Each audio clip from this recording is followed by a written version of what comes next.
Mas eu disse isso no último programa de televisão que nós fizemos.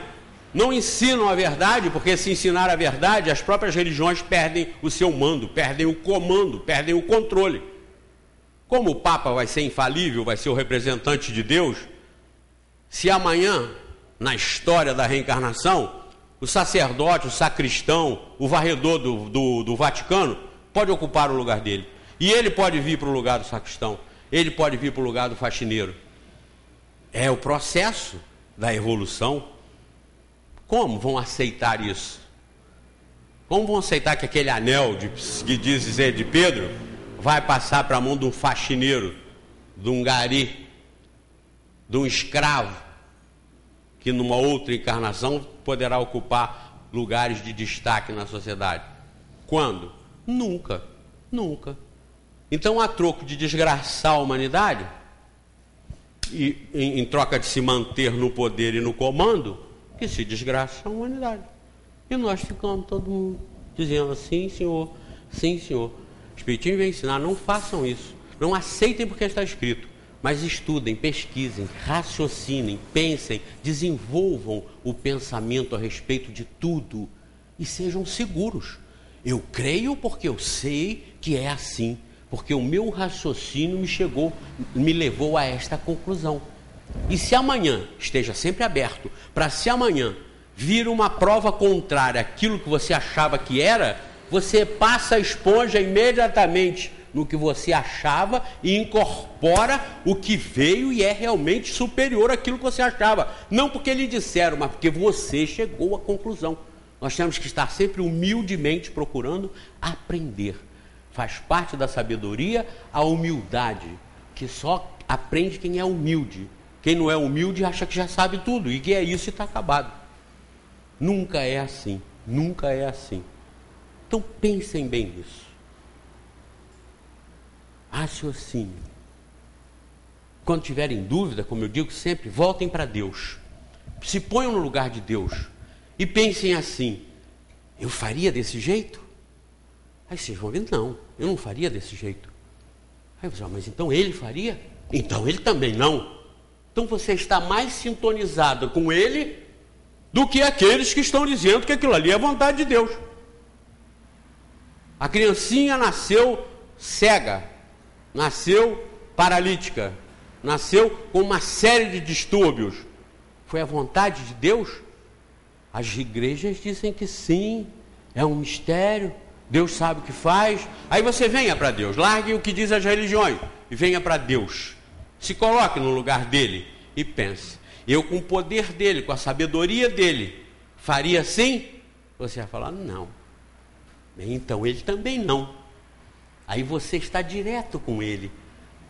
Aí o Espiritismo vem e te ensina, é a reencarnação. Aquele espírito ali não é defeituoso, não é paralítico, não é cego, não. Ele vai passar por essa prova, para nessa prova da cegueira e da paralisia, ele ter mexido na sua alma, no seu íntimo, no seu interior, a sua essência, para ele mudar como espírito. Amanhã ele virá num corpo perfeito e fará grandes sucessos e benefícios à própria humanidade pela transformação que ele tiver conquistado naquele sofrimento, que era o remédio adequado para a sua alma. Aí vocês vieram para Deus, entenderam a cegueira e a paralisia, sabendo que aí sim é a sabedoria de Deus para a perfeição de todos, de tudo, de toda a criação. Bem, vamos lá, não tinha pergunta nenhuma, agora tem várias, mas faz que a gente mata a charada. Que eu acho que podia deixar até para domingo, porque, como você diz, dá um congresso. Porque tem a ver com uma questão aqui sobre geração espontânea, e cita algumas questões do Livro dos Espíritos, é bem extensa. Mas tem uma aqui que você até já citou aí, ó. Faz parte da formação espírita a seguinte recomendação: se algum dia a ciência comprovar que o espiritismo está errado em algum ponto, cumpre aos espíritas abandonarem o ponto equivocado e seguirem a orientação da ciência. A Gênese deixa claro em sua introdução que algumas teorias ali descritas não passam de opiniões pessoais e que não devem ser aceitas antes de comprovadas. Diante disso, faço duas perguntas. Questões como Marte não ter satélites naturais, a solidez do anel de Saturno, a geração espontânea, já comprovadamente derrubadas pela ciência, não deveriam ser corrigidas no livro? Ou pelo menos as futuras edições receberem notas de rodapé com as devidas correções? Não, porque por enquanto não. Isso é coisa que talvez um dia possa acontecer numa outra circunstância adequada. Por enquanto não. Sabem por quê? Porque o que querem dizer os espíritos com a revelação é o seguinte: quando a ciência estiver verdade, que for esclarecer um detalhe que mostra um equívoco na doutrina espírita, aquele equívoco não vai continuar sendo aceito porque está escrito. Não é o que eu estou acabando de falar aqui? Nós não aceitamos porque está escrito. Está escrito ali, mas não é assim. Então aquilo que está escrito ali, você passa por cima. Você passa por cima. A ciência passa a substituir as lacunas dos erros que podem ter no Espiritismo, como substitui as lacunas e os erros que existem na Bíblia, no Alcorão, qualquer outro livro. Até porque também tem um outro detalhe que não pode abrir a mexer nisso aí de qualquer maneira. Eu vou falar isso amanhã no programa. Porque viram um samba do crioulo doido. Né? Se começar a mexer aqui. Até porque a ciência se equivoca muitas vezes. O que a ciência está achando hoje, ela pode voltar atrás amanhã. Por exemplo, comer ovo faz bem ou mal à saúde? Vocês já disseram que não sabem. Mas há algum tempo atrás fazia mal. Colesterol, mas há pouco tempo agora, isso é uma matéria, um estudo, então é uma maravilha. É uma maravilha. Então aquilo vai e volta. Tem hora que a ciência condena o ovo. Tem hora que a ciência libera o ovo. Afinal de contas, faz mal ou faz bem à saúde? Então a ciência tem os seus grandes equívocos também. Tem, porque a ciência é uma pesquisa dos homens. Mas quando a ciência acerta, ela não acerta sempre, mas quando ela acerta, ela está revelando as leis de Deus. Por isso que os Espíritos disseram aqui, quando ficar claramente, nitidamente detectado que a ciência está contrariando algum item do Livro dos Espíritos, de qualquer obra básica, é claro que o que vai valer não é o que está escrito ali. A gente vai lendo, quando chegar aqui, fala, não, isso aqui já foi resolvido, isso aqui é assim. Nós não somos seguidores de livro. Nós não somos seguidores de livro. O Espiritismo é o livro. O Espiritismo é uma revelação, é uma doutrina que está aí para ser conhecida e ajudar ao nosso entendimento da verdade. Muitas coisas, quando Kardec lá falou, ele estava falando com o material que ele dispunha na época, até as perguntas que ele fazia, e as respostas, muitas vezes, dos espíritos também, eram as respostas de acordo com o que a humanidade poderia conceber e digerir. Por exemplo, a própria questão 540, que diz que do átomo ao arcanjo, tudo se encadeia, porque o arcanjo começou pelo átomo. Falou átomo, se referindo à menor partícula da matéria em liberdade. Mas se fosse hoje, poderia ter respondido do bóson de Higgs ao arcanjo, porque o arcanjo começou pelo bóson de Higgs. O que é o bóson de Higgs? Antes do átomo vem o neutrino, antes do neutrino vem o bóson de Higgs, e ainda podendo ter outras matérias anteriores, antimatérias, desde o zero da criação até o mais perfeito principiou pelo zero. Porque o mais perfeito é a evolução do zero. Agora, o que é esse zero? Hoje a gente acha que seja uma coisa, amanhã acha que seja outra. Em contrapartida, a Gênesis na questão, o Livro dos Espíritos, questão acho que 22, 23, 24, por ali, aquelas 20 e poucos ali, que fala da matéria, os Espíritos dizem, acho que na 22 aí, a matéria existe de uma tal forma que para vocês não é matéria. Vê se não é 22. Que definição se pode dar à matéria? 22, ó. Que definição podeis dar da matéria? A matéria é o liame que escraviza o espírito. É o instrumento que ele usa e sobre o qual, ao mesmo tempo, exerce a sua ação. Não, então é o 22 aqui. Define-se geralmente a matéria como aquilo que tem extensão, pode impressionar os sentidos e é impenetrável. Essa definição é exata? Do vosso ponto de vista, sim, porque só falais daquilo que conheceis. Mas a matéria existe em estados que não percebeis. E que para vós não seria matéria. Então tem uma outra aí que diz assim, ela em certos casos, mas continua sendo matéria. Ela pode ser, por exemplo, tão etérea e sutil que não produza nenhuma impressão nos vossos sentidos. Entretanto, será sempre matéria, embora não o seja para vós. Para nós não é matéria. O que hoje nós estamos descobrindo? Como eu disse, O bóson de Higgs, por exemplo, que não é matéria, para nós não seria matéria, considerado matéria, não tem massa. Os neutrinos, para nós não seria matéria, porque não tem massa, e no entanto está detectado, descoberto pela ciência hoje. Há coisa de 30 anos para cá, que isso vem sendo detectado. E a 153, isso já foi dito lá atrás, que a matéria existia num estágio tão etéreo e sutil, que para nós não seria matéria. Isso tudo vai sendo... O que está sendo revelado está de acordo? Muito bem. Se está sendo revelado e não está de acordo, vamos analisar. Porque pode ser que o que está sendo revelado pode não ser realmente a verdade. A ciência está dizendo, mas pode não ser. Mas se for, vai valer o da ciência, claro. Então qual é o mistério? Qual é o problema? Isso deprecia o espiritismo? Não, deprecia as religiões que fecharam e lataram a verdade. A verdade é aquilo que elas acharam, mesmo que a ciência diga que não. Eu disse para vocês que eu tenho um amigo lá no fórum, que é funcionário da justiça, que ele disse que a verdade estava toda na Bíblia, porque ele escutou eu dizer na televisão que ali devia ter uns 10% de verdade. Aí eu passei para 50% para dar uma colher de chá também, 50%. Agora 50% não. Ele falou, não, é tudo verdade sim. Eu cheguei lá e estava com a Bíblia em cima do balcão, aqui, verdade aqui. Você diz que não é verdade, está toda aqui. Eu falei, não está, tem algumas, mas nem todas. Aí ele falou, todas. Eu falei assim, aí está escrito que Josué pediu a Deus para parar o sol. Para, Senhor, o sol para eu vencer a batalha. Que a batalha, ele estava ganhando a batalha. E se escurecesse, aí o pessoal se malocava e eles no dia seguinte tinham começado tudo de novo, né? Então, o que está escrito lá na Bíblia? Que Deus fez parar o sol para Josué ganhar a batalha e resolver o problema. Aí eu falei, você acredita nisso? Ele falou, claro que acredito. Eu falei, então a gente não pode mais conversar. Eu não podia mais conversar com ele. Dei um abraço nele, você é meu irmão, nós somos filhos de Deus, e não tenho mais conversa, não tem discussão sobre isso. Como é que você pode ser irracional a esse ponto? Seria como está no livro que a Bíblia, que a Terra é quadrada. A Terra é quadrada. Peraí, está escrito, isso não é verdade. Não, está aqui é verdade. Mas não é. Não, mas para mim é. Então não podemos mais discutir que a Terra é redonda. A Terra para ele é quadrada. É isso que o Espiritismo nos liberta. Não tem nada a ver com isso. O Espiritismo nos abre a cabeça. Tem aqui um preceito do Espiritismo.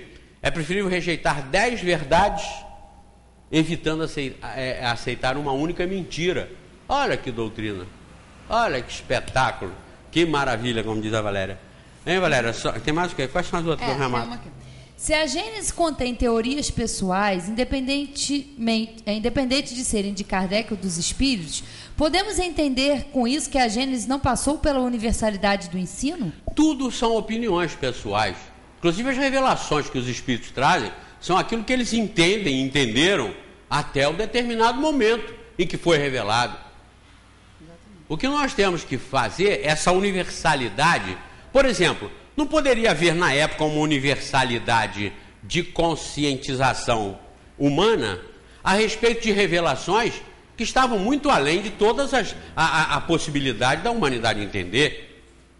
O que acontecia na revelação na universalidade é que vários espíritos em várias partes do planeta respondiam da mesma forma às perguntas que eram feitas. Mas eram os espíritos que respondiam.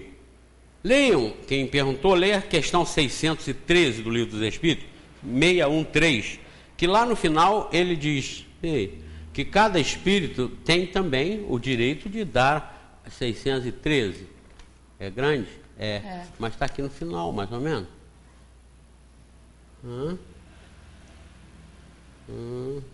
Se eu tivesse o meu aqui, eu ia dizer logo onde estava, porque o meu está todo riscado. Mas aqui... Um homem possui... Aqui, é assim que nem todos pensam na mesma... vai. É assim que nem todos... É um comentário de Kardec, né? É assim que nem todos pensam da mesma maneira a respeito das relações existentes entre o homem e os animais. Não, mas é mais na frente. Eu acho que é mais na frente aqui. É no final, acho que é no último parágrafo, vê?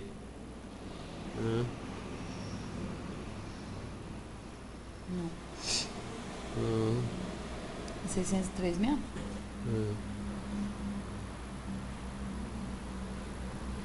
É 613, sim. Depois você estuda ela toda, que ela é 613.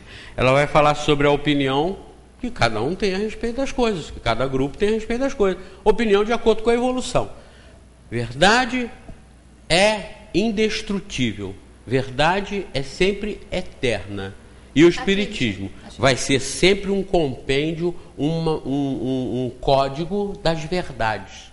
Como disse muito bem na pergunta, quem fez a pergunta, chega a certo ponto que, se lá não tiver alguma coisa equivocada, vai valer o que disse a ciência, e não mais o que está lá.